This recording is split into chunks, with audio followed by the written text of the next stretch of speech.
Okay, so we've got most of our attendees in here, and so we're going to go ahead and get started with the webinar. Good morning, everyone, and thank you for joining us today. I'd like to take a minute to introduce our panelists as we get started. Ash Patel is the President and CEO of the Commercial Bank of California, and Vericheck, who is our payment processing partner. Scott Schneider is the Executive Vice President and CISO for the Commercial Bank of California, and Tony Martin is a principal consultant and CEO of How to Get the Job, an employee coaching company.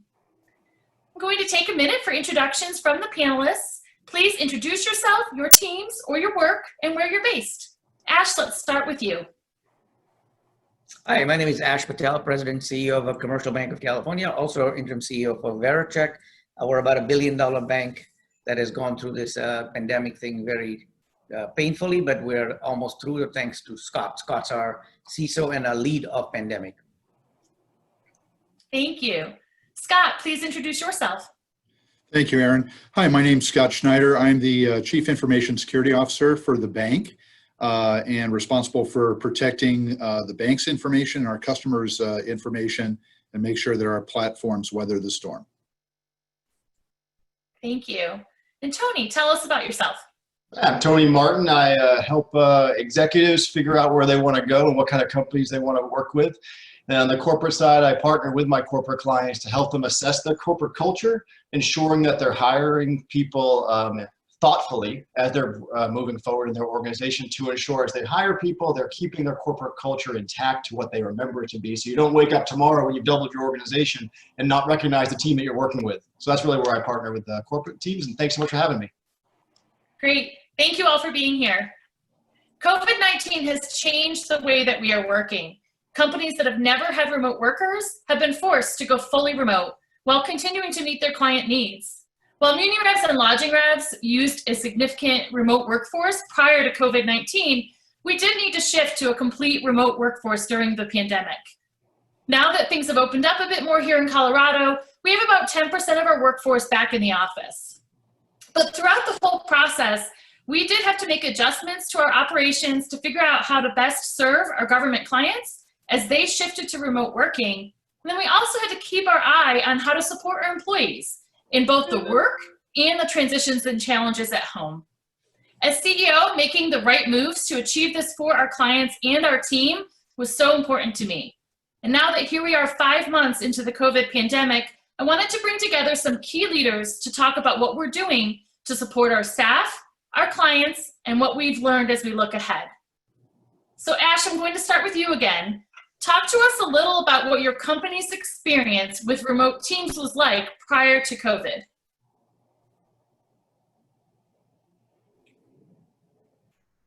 So thank you for doing that, Aaron. We are a bank, so it was very difficult for us. Our experience was we've never done this. So we have trust as one of our biggest core values. Customers like to come into the bank, come and talk to us. So for us, it was a very difficult challenge to send people home or even discuss the thought of having COVID because people want to touch, we're relationship driven. So for us, the experience of COVID and going home was very painful. We were not ready, our customers were not ready, so our employees were not ready, our customers wanted to come into the bank. So for us, we have bricks and mortar, so we are not virtual. We never talked about being out of an office. So remote working and COVID for us was very, very, I would say, challenging at first, but then we got accustomed to it and the customers understood it. So we went through challenges in the beginning as to how to handle it, what to do with it. We used to have meetings every morning, evening, twice a day. Scott led the team, but for us, it was an immediate culture shock. And we also had to deal with emotional empathy and sympathy for our employees because it was a shock for the whole country and the whole planet. So we had to deal with the emotional turmoil internally. We had customer turmoil internally. Software, hardware wasn't ready. Customers trust us with their money. So we weren't quite ready to remotely handle money and transactions. So we had to do a great amount of job in communicating with our customers and calming our employees down that we will do everything we can. One of the biggest challenges we had was questions. We couldn't answer the questions that people had tough questions and we had to answer them. how does it end? What does this do? What's the science saying? Emotionally, employees were looking at the bank and the owners of the bank to provide answers, and we didn't have the answers. I think nobody had the answers. So we kind of got in a middle situation where how do we respond to caring individuals, an empathetic way of communicating to our customers and our employees what to do next. And when you don't know how to do this next. So while we had a pandemic plan, we've never actually been in a pandemic to exercise the pandemic plan. So I would say painfully, Scott did a great job. We communicated effectively. We had to translate the trust from brick and mortar trust to digital trust. That the trust is still the currency, your money is still safe, employees are still safe, but that transition from physical brick and mortar trust to digital trust it took some time to translate that. But you know, the newspapers and the world also helped us because there was a lot of information with Dr. Fauci and all that out there. So we were able to kind of communicate clearly that we're going to do everything we can. And we chose a motto, we called it employee first, that employee safety was first and foremost, then customer second. Normally, we would say customer first. That's our normal motto, that customers first, customers right, customers everything. We had to shift. We had to shift from customer first to staffing first or employee first, and then customer second. So that was a kind of a tough situation where we had to shift between taking the employees and moving them first and moving customers second. And we still, even today, we say customer is important, but staff is first. So that translation was difficult for us to make as well. And I know you had a pretty rigorous communication model to handle all of that. Can you talk a little bit about the specifics there? I think you had a leadership team and a couple of daily stand-ups, and then you had some expectations for that communication to then disseminate to the employees at other areas in the organization. Can you talk about some of those specifics to help other organizations with their communication model? Sure. We have 200 employees, 10 locations. They're not all together. I have 8 direct reports. So the way we disseminated was get the buy-in at the leadership team. So all my direct reports would meet twice a day. Our job, Scott and my job, was to communicate to the leadership team, make them comfortable, make them feel safe, make them have a safe zone, we call it, that this is what we're going to do, so they can then go back to their departments and talk. We used to have twice a day meeting at 8:30 in the morning and at 4:30 in the morning, every single day, 5 days a week. And then we also had them on the weekends. So 7 days a week, we communicated twice a day to the leadership team so that the leadership team could then disseminate the information with them. So we kept them what I call work in progress, work in process. We kept them informed along the way. And if we didn't know, we'd say, we don't know. But let's go figure it out. And then we go Google and find out. Let's find out what Fauci is saying, what CDC is saying, or what the governor is saying, or what the president is saying. So that's what we did. We gave almost real-time information as best as we could in terms of what is happening in terms of communication. And we did it twice a day. Then we used to have town hall meetings because there's 200 employees. So then we bring all 200 employees on Zoom video, get everybody together, and then Scott would disseminate that information as well. So we started at the top, leadership, then town hall meetings, then email, blogs, newscasts, and then once a month we'd have another pure pandemic town hall meeting. So that's how we disseminated information between the leadership team and the rank and file all the way across to all 10 locations and all 200 employees. And then we also opened up a hotline. Scott had a hotline that was opened up because, you know, people don't want to say personal stuff. So we had an 800 number, a kind of an EAP that people could just call in and talk individually, personally, kind of like a psychology line that people can just call and talk and have nothing to do, just to give them extra support. So Scott set up a line and he'd watch the voicemail and then follow up. And Shar and Scott were our point of contact. So our InfoSec and HR were also offline talking to everybody and allowing them to communicate with us. So that's what we took, a very proactive communication methodology, good, bad, or ugly, right or wrong. We were there in front and we took the bullet. If we didn't know, we didn't know. We just said, we don't know, we'll find out and we'll get back to you. So that's how we did it. That's great. And I love how real time it was with the 2 daily communication, direct communication outlets. That's great. And so then you have the challenge as well of being an essential business that officially didn't couldn't close, you're a bank. And so your customer interaction needed to shift as well.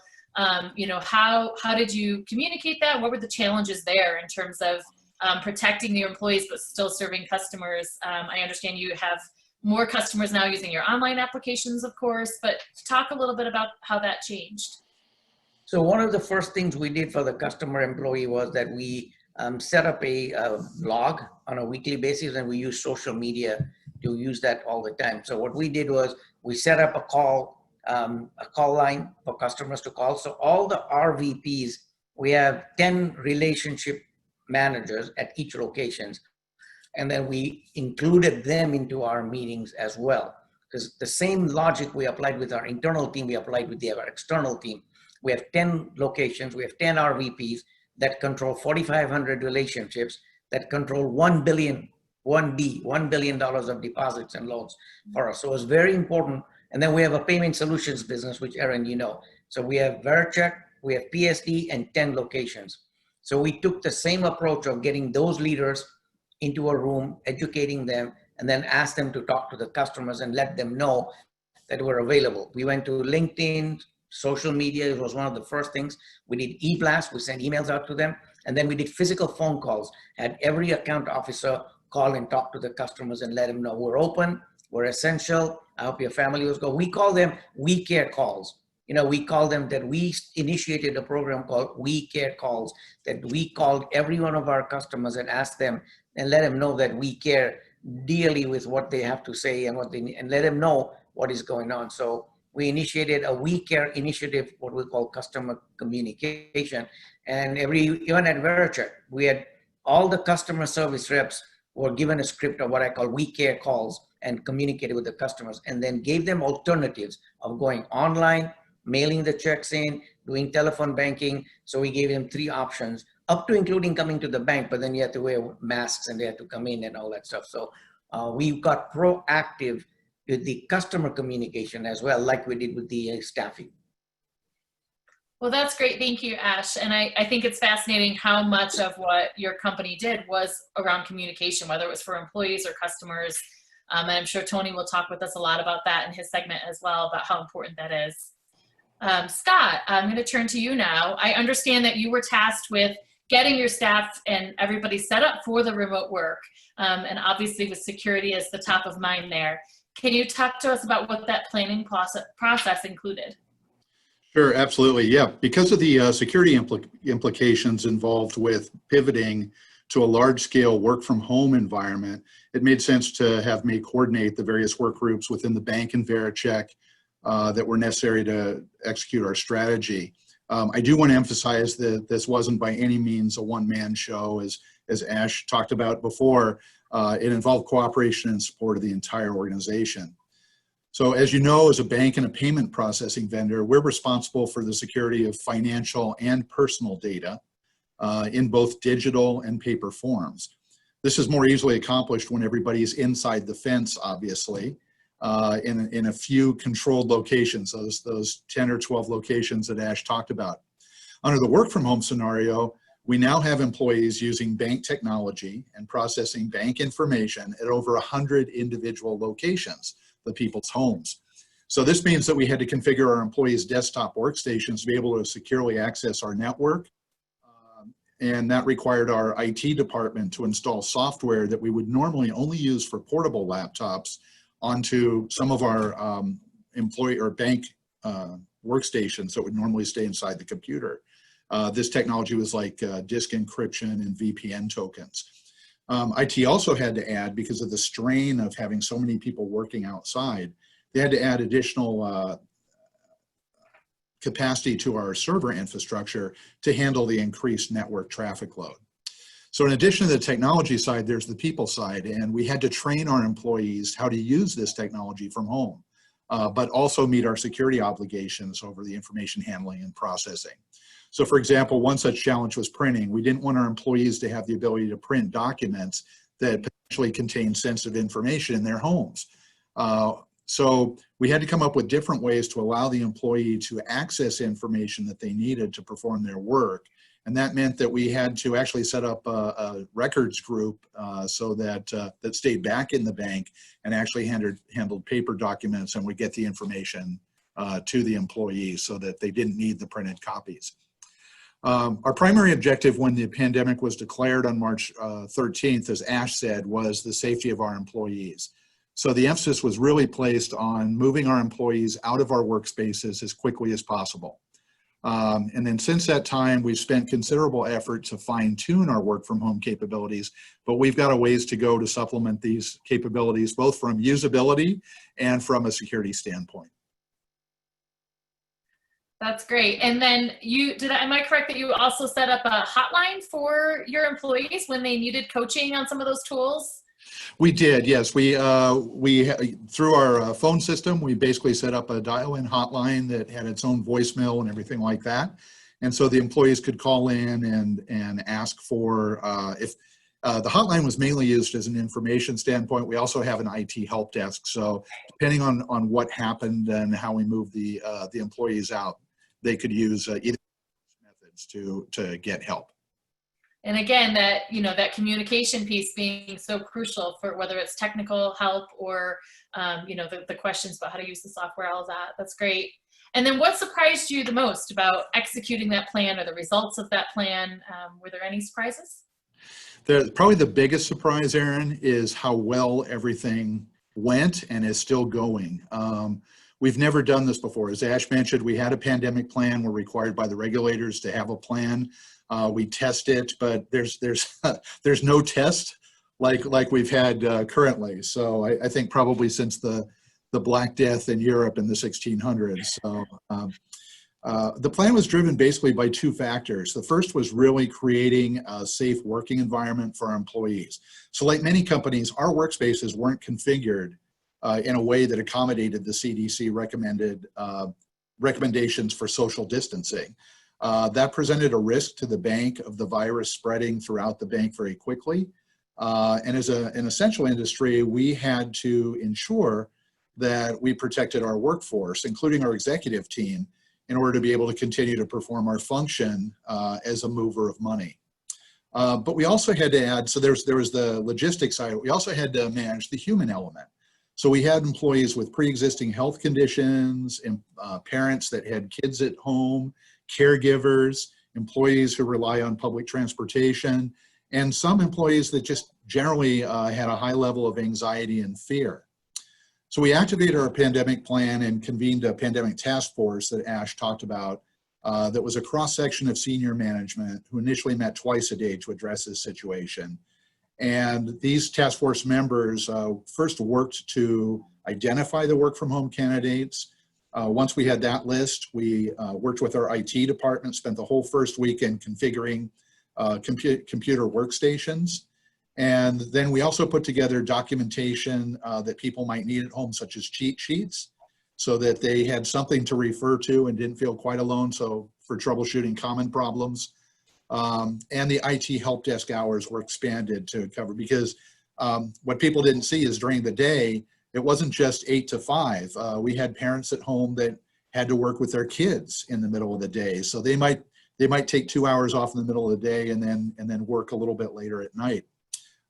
So it was good to have those cheat sheets. Before the employees left the office, we set up individual appointments with each employee to make sure their computers were configured correctly. And the next day when they were at home, they also had individual appointments with a dedicated IT help desk resource to walk through and make sure everything was set up correctly. So our IT department did an awesome job, and we were able to move over 100 employees off-site in 2 weeks. Wow. That's quite an achievement. And I think it's really interesting that you brought up the things that happen at home with COVID, whether it's the caregiving, having children at home, that type of thing that your IT department experienced. And as we lead into Tony, I'm sure he will give us some tips for that as we continue through this. There's a lot as employers that we need to understand to support our employees in those situations. So Tony, I'll turn to you now with your human resources and coaching background. Can you talk to us about how, as employers, we can provide empathy with COVID and with family situations, but still get the results we need here in the workplace? Yeah, absolutely. And it's a really important question because we need to realize that we don't know everything, right? I mean, things are continuously changing and we don't know the situations of our employees. And I loved how Ash and Scott said, look, we have different people with different situations essentially, and some have pre-existing conditions and some have kids at home. And we need to recognize that we need to be flexible, and being able to be in the office at 8 and leaving at 5 and then just changing to being at home and expecting someone to be online from 8 to 5 is maybe no longer realistic because you have kids. And let me just say, with empathy, I have 2 children in this house right now, a 6 and a 4-year-old. Who knows what's going to happen over the next 20 minutes because mom's not here. She's at a meeting. So let's be vulnerable. It starts with the top too. It starts with Ash. It starts with CEOs to say, hey, it's okay to have I mean, it's not ideal. Let's not say that. It's not ideal to have my kids running around behind me, but if that happens, I'm not going to get berated for it. I'm not going to get crucified for it. And I understand that we're all humans trying to figure this thing out together because we've never experienced it in our lives. And to give you a little example, I mean, right in May, or it should be April, Gallup did a poll and they determined that before the pandemic, 33% of people or companies had some sort of work from home situation. Within 2 weeks, that number went from 33 to 61%. It doubled in 2 weeks. Now, like you've said, you have 10% in your office. So it's obviously gone dramatically more extreme, but in a 2-week period, if you have an organization that's 100% in the office, and then switches to be 100% at home, you just have to recognize you don't recognize all the issues that are going on because you only see your issues and you've been able to adjust or whatever. And honestly, there's nothing wrong with it, but the higher you up in the food chain, the more resources you might have available to you to help with you. You might have a nanny to take care of your kids where some of your newer employees don't have that situation. So just show that you don't understand. There's a great book, and I kind of joke once in a while when I do these that you need to have a library list of all the books I like, but one's called Effective HR Communications by Deborah Corey. And she really speaks about how I've worked in global companies where only 10% of the employee base was in Houston and 90% was globally, thousands of people globally. And by reading that book and some other things, you have to figure out what communication style works best with your people. Some like the daily newsletter, some like a video message, some like this or that. We figured out that WhatsApp was really important for our international employees. And we had to figure out how to utilize a platform that wasn't really designed for corporate communication, but how to get that to work effectively. So make sure that you meet your employees where they are, you understand how they like to receive information. And the reason why I think that's important is my wife and I are relatively the same age, but 2 dramatically different people. For me, I would greatly appreciate Ash, if he was my boss or my CEO, calling with a pop-in once in a while, every few weeks, say, hey, Tony, how's it going? Now, obviously, Ash is 200 people. He can't do that. But my point being is that I would love it or wouldn't mind it if my boss or his boss gave me a pop-in phone call just to check in how I was doing. Now, if you create a culture where I see that boss's name on my phone and I freak out and I send it to voicemail so I can prepare for the phone call, you're doing it wrong already. You need to reverse that culture. But my wife is different. My wife would much rather the text. But see, that's where you have to know your people. My wife wants to check in text because the phone call is just too intrusive, even if she's prepared for it. She doesn't like that. So you have to know where your people are, know how they like to receive information so that then they can be as effective as possible. Now, the other thing, there's a great book called Culture Code by Daniel Coyle. He really talks about these great cultures around the world and how some are Navy SEALs, some are jewel thieves, some are just these phenomenal groups of individuals who just get together, and how Google was an up-and-coming shining star when they were the underdog at the time. But how they've created these cultures of relationships which are built on safeness and vulnerability. You have to be able to show your people it's okay to be vulnerable once in a while. Like I said, we'll talk about the communication piece in a second, but like I said, if Ash has a blunder on his video or he takes a video from home once in a while, that's ideal for his employee staff. Because if you do a corporate meeting and Ash is always in the office, I don't care what you say, Ash. I don't care what you say, CEO. You are creating the thought process that do as I say, be at home, it's okay, but I'm going to be here and maybe my close confidants are going to be here, which makes me feel like I'm missing out on something. So you have to make sure that when you schedule your team meetings and your big meetings, that once in a while, you guys are all at home, because you want to make sure that everyone feels safe and it's okay to be at home, and that's what we're supposed to be doing, and reinforce that. So I can go on and on, but hopefully that helps a little bit. No, that's great. And I just want to mention here, I think we will have some time for Q&A at the end. And so there's a Q&A button for the attendees.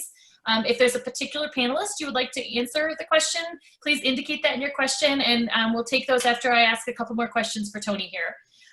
So Tony, how do you keep a strong culture during this time with the remote workforce?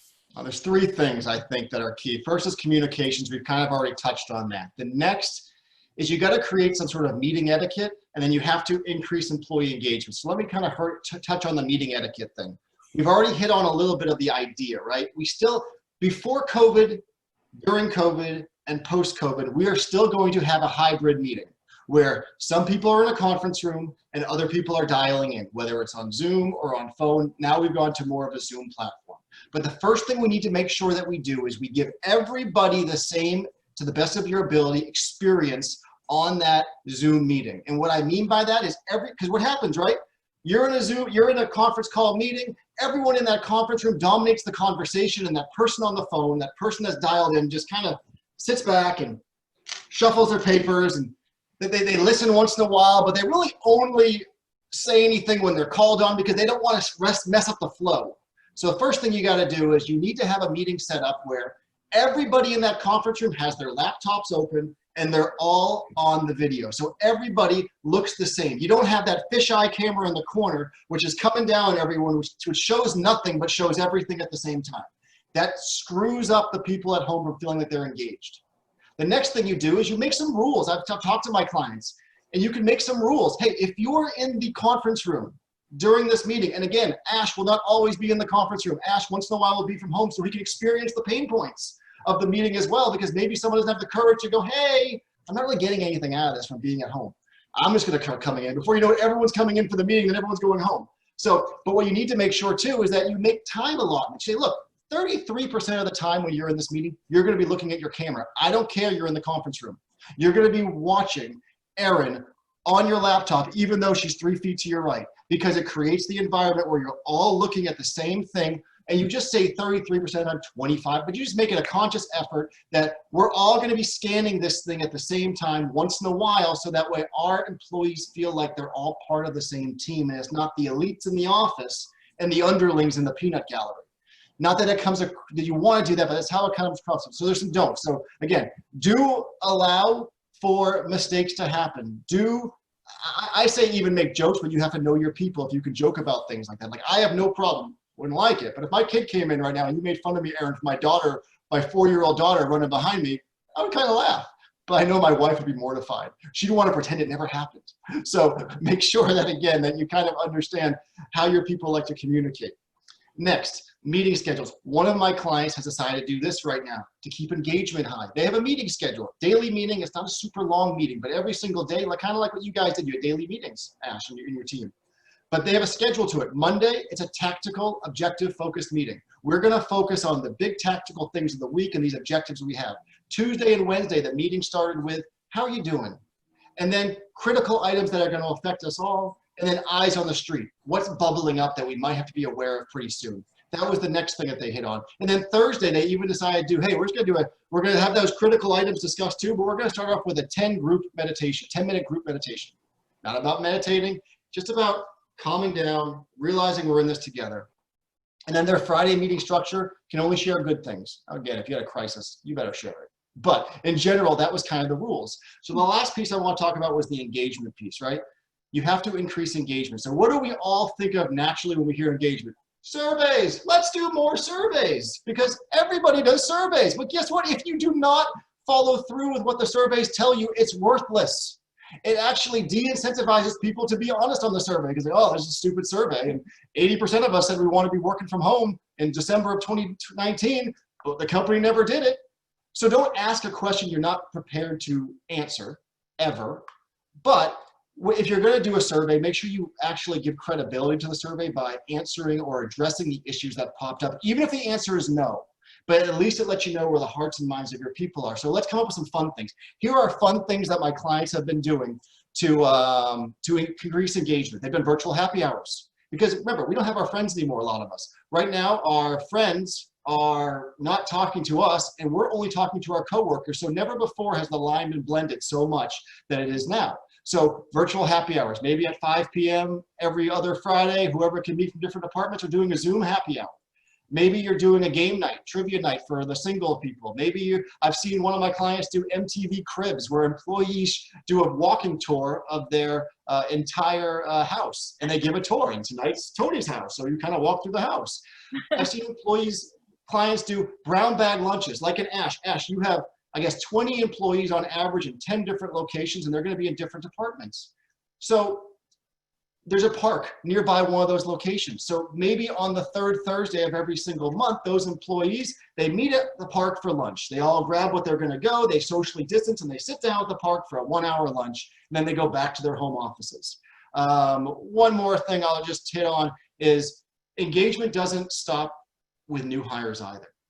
I think, you know, if someone was starting your job today in a new office, you would typically have some sort of welcome lunch or something like that. Well, some of my clients have decided to do care packages where they'll drop off a care package actually at the person's doorstep the morning of their first day, which will include laptop, you know, all the things that they need to do their job, but also maybe like a company polo or a pair of sweatpants. I've seen companies do that because right now you're working from home. So again, something fun to show that, look, we still welcome you. We can't welcome you the way we'd like to welcome you, but you're one of us now, and here's some swag for you too.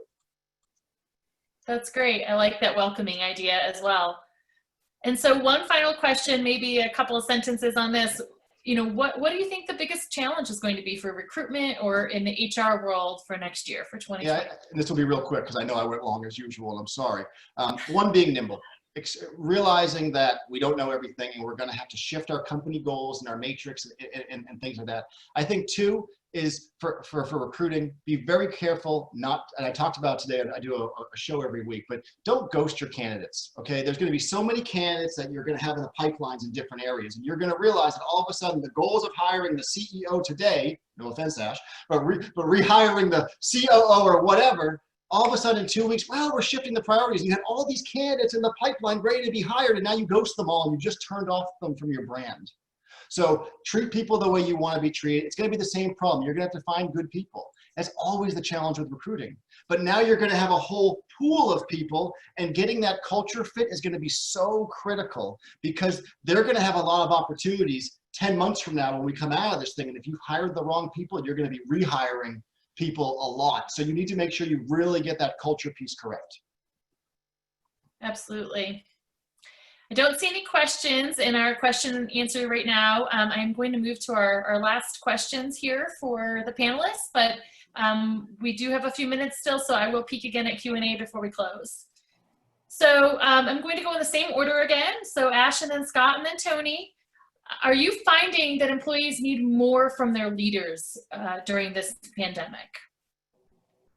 I think so. I think one of the first things I did when we did this pandemic thing is leadership has to show up. And it has to show up in the way Tony said, in the management by example. And that's how we started, that they expect more from the leaders. Because, you know, by defect, we are the parents of the company, whether we like it or not, because we care for the employees. And I think leadership has to definitely show up. They expect more from the leaders. I think they expect truth more than anything else. We need to be sincere in it. We need to be genuine. We need to care. And we need to put our, like Tony said, we all have to become vulnerable. For example, today we had our pandemic call at 8:30 today, at 8:30 today. And one of our employees' wife's grandmother passed away. And, you know, then the other employee had her family in Lebanon that, you know, just blew up with the accident. So, you know, our leadership was, we were kind of going through it, and I stopped the meeting. I said, hold on, guys, let's have Joseph explain what happened with his grandmother, or let's have Huri tell us what happened with the Lebanon situation. So they do expect a lot from our leadership. So I think that our goal was to have all of our senior leadership team be available. Scott said that, call everybody, tell them you care. So we call it a check-in call. Leadership, how do we have what's called CDC Connect. We have a virtual social hour that our HR lady gets everybody together, and I show up once in a while, and we just share stories about what happens, what we do. Then we have a virtual town hall meeting. So I think leadership has to show up and do a little things differently, because now you do it in two-dimensionally, right? I can't go and shake hands with anybody. I can't go hug anybody. How do I show emotion on a flat screen? So leadership has to do, in my mind, become a creative, become innovative, and be sincere. I think integrity, sincerity has to come across, that leaders are expected to step up and show that they have empathy, sympathy, compassion, and integrity, and actions have to follow up. When we hear of somebody's death in the family, our HR goes out of the way, even if it's not them. I call it 1 degree of separation or 2 degrees of separation. Now you are now beginning to hear 1 or 2 degrees of separation, and leadership has to show up by saying, we care, what can we do? We send flowers, we send some sympathetic message to the individual that is affected.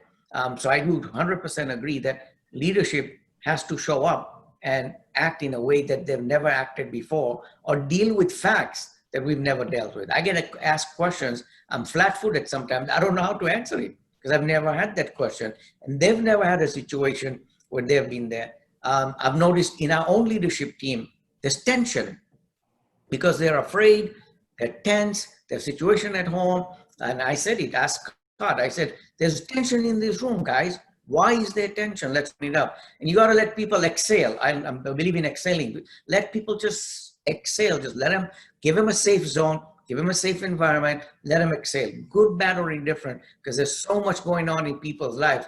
Leadership has to make it, in my mind, a safe zone. Let people exhale. That's what we are here for. Good, bad, or ugly. You're not going to get judged. We're here. We're a family. Let it be out. Let it be out there. And if you can, reach out. That's what Scott talked. So I agree. Those are some of the things we do, and sincerely do it and mean it. Like Tony says, we don't want to go through the motions just because everybody's doing it, we're going to do it. We do it with a meaning or a purpose. That's great. I love that. Leaders need to show up even more. Scott. Yeah, real quick. I think just there's so much uncertainty right now. So leaders are needed more than ever. And there's uncertainty from very large things like life and death. Nobody knows how the virus will affect them. It touches on very, very basic fears. You know, are they gonna live or die? Are they gonna have a job tomorrow? Are they gonna be able to provide for their family? All the way down to, you know, am I gonna be able to get a haircut on Saturday if my hair is getting a little bit long? And so there's everything's uncertain and everything's changing. So people tend to look to leaders to be an anchor in times like this. And so I think the demand placed on leaders right now is that we need to demonstrate calm, consistent, and compassionate guidance to our workforce. And that's probably the biggest thing that we can do, is to give folks in an uncertain time something to hang on to. Well put. Thank you, Scott. Tony. Let me echo that, and let me just simply say, I think we need our leaders to lead and manage less. We need more to lead and less to manage, because we're figuring out pretty quickly that our workforce is really capable, especially when we get out of their way. And company and corporate cultures that weren't going to be remote ever are now forced to be remote, and they're exceeding their ever expectations because their people are doing their job. So when we come out of this thing, I'd be interested to see what the commercial real estate market looks like as these companies start renewing their leases or not renewing their leases, or starting to go into different types of workforce situations where they can save a lot of money. So maybe it's a good time to hold off and wait to buy some commercial real estate down the road when it all drops in price, but I digress. Well, I think you're right. There's such an opportunity here that we're all learning in what we're capable of and what works better remotely. You know, a lot of opportunity in the challenge that we've been through. We do have one question here. Any information and statistics on handling hard currency or, you know, cash and checks to the electronic payments during this time frame? I don't know if Ash or Scott want to speak to that. From a MuniRev's perspective, we definitely saw a lot of need from our governmental clients as they were moving remotely. They were finding that they, you know, for the paper checks they were receiving, they weren't able to get to the office to process those. More and more business users were logging into MuniRevs. And then for new clients, we had a lot of new communities coming to us to help them and be part of their resiliency plan through COVID and into the future. It just really created this awareness that electronic payments and software like ours can really help them be resilient through any future need like this and just be more efficient. But Ash, do you have any statistics perhaps on, like, in the bank, is there any percentages on electronic or online logins versus paper and in-person transactions? It's kind of funny. I just got our operations department sent us a report out just yesterday. the electronic payments, meaning that we have RDC, right? So we have remote capture deposit, so people don't have to go to work. That has gone up 60%. Our online banking customers, we had 500 customers in January. We have 900 customers right now. So that's gone up 100% of the volume. The number of transactions we used to process around 10,000 transactions electronically a day. We're processing 100,000 transactions a day now. So the scale is exponential. It's not incremental now, it's exponential. The request for hard currency, people would come into the bank with currency. Now, I don't want to scare anybody up, but there's been many studies shown that currency, people are afraid to touch currency. They want to wear gloves because they're afraid it could have particles, and it's not healthy and it's not clean. They've always said currency is never clean because it's in so many hands and so many places that, that has become even more prevalent now, that most people don't want to touch cash. They just don't want to touch cash. It's called contactless payments now, right? So when you look at the currency, people don't want to touch currency. So we've been having to deliver brand new currency. We've got more requests from customers asking for brand new notes from Federal Reserve than used notes. It's kind of interesting, right? So they come and say that I want my $5,000, but I want brand new notes. I don't want secondhand notes. I want them wrapped in a shrink wrap with a little rubber, with a plastic wrapper on it from FRB. I want it from the reserve, from the mint. I don't want anybody touching my money. I want to be the first one to touch my money. So we've got so much request for cash, but brand new cash, not used cash. They want brand new cash. We never thought of why people would ever want that, but all of a sudden, everybody wants crisp currency now. They don't want used currency anymore. So that's put pressure on us to ask Federal Reserve to deliver cash, but we have to pay extra for new cash, brand new cash, than circulated cash. So these are kind of amazing things that are coming up, that people do want cash, but now they don't want used cash. They want brand new cash. So, or they don't want to touch the cash. So we have companies that say, collect the cash from the locations and take them straight to Federal Reserve. I don't want to touch it.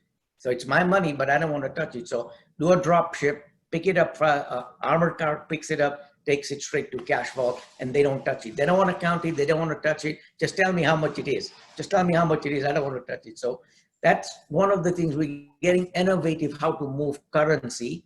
We're also getting innovative how to move digital payments. So both are getting, I would say, transformed in a new way of communication, a new way of channel. Hopefully that answers the question. Yes, absolutely. So I have one final question for our panelists. I'm actually gonna start with Tony this time. 1 or 2 sentences here. What is your best advice to today's leaders during these times? Well, I'm gonna try. There's a great book called Turn the Ship by David Marquette. Last book plug. Talks about how he was supposed to be, he turned the 32nd Navy nuclear sub in the fleet to #1. It was the last one, it was the first one. And the way it happened was he went on the vessel 2 weeks before he was supposed to take command, and he didn't know anything about the vessel, and he asked questions curiously. He didn't ask questions knowing the answer. Far too often as leaders, we ask questions when we already know the answer to those questions, and it creates concern from our people. Everyone knew he didn't know the answers to these questions, so they were more open and honest and transparent with what they knew, and they had to up their game because he couldn't be their safety net. So I'd say my best advice to leaders is ask questions you don't know the answers to, be curious about the answers that you get, and don't necessarily come over the top with why they're wrong or right. Just go, oh, thanks so much, and walk away and open that line of communication. I love that. That's a great tip. Ash? I think my job is to be sincere. So to me, our leaders have to be extremely sincere and care. So the way we would translate that to is Scott always ended, we check in. We do a weekly check-in with all of our employees, not work related, just pure check-in to say, how do we do? So when we take the word we care, we take the word we care seriously and sincerely, and we do care. And there's been, like Tony said, I asked questions, a couple of people that this COVID has made them realize maybe they don't want to continue to work. And had I not asked the question, that question would never come up. Like, Ash, how long am I going to do this? I have 7 grandkids. It's a true story. I talked to someone last week and said, I have 7 grandkids. One of my grandmothers just got this. I'm not sure how long I want to continue to work. I don't want to spend time. Time has become a very valuable commodity now. All of a sudden, the value of time has shot up substantially when you hear these stories, so that people are reassessing how they want to spend their time at work or at home. And that's the most, I think, enlightening discovery I've made, is that the value of time for us and our employees is different today than it was pre-COVID, during COVID, and post-COVID, that the value of time is going to be measured differently, and how people want to spend time. We as leaders need to be aware that it's not the same Erin pre-COVID, during COVID, and post-COVID. Erin's going to look at her time and she's going to say, how do I spend it most valuably and most effectively, even at work, that I may not want to work more, but I want a quality of life rather than quantity of life. I think that's most important for us to recognize in our employees and in our customers, is quality becomes more important than quantity now. Well put. Scott? Yeah, I think for me, and I think the opportunity that's in front of all of us right now during this time is, it's a crappy time. 2020 has not been a good year. But can we make lemonade out of the lemons that we're given? And one of the most priceless benefits that I've got, and I would encourage other leaders, is I've gotten to know more about the people, to know and appreciate more about the people that I work with in different ways than I normally would have. And it's from things knowing about their family situations, maybe some of their hobbies and things like that, seeing them work in different ways. We have an org chart, and we put people into the stacks in the org chart, and we have people that, I would never have guessed that they had talents in other areas. And it even goes to, sharing our background here. So I know that Tony is a former Marine, and I see that he's very proud of that, because he's sharing part of his world with me.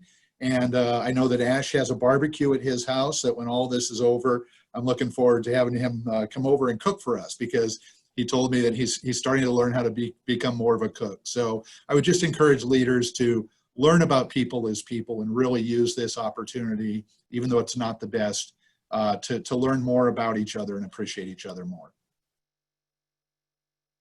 Wow, well, I have learned a lot from all of you today. Thank you for those nuggets that I will go apply as well. And I thank you all so much. Thanks to our panelists for participating. And we will provide a slide deck with everyone's contact information. Feel free to email any one of us with follow-up questions or comments. We are all here to help this community. And I thank everyone, all the attendees, for your time today as well. I wish you all success and good health during this challenging time. Thank you.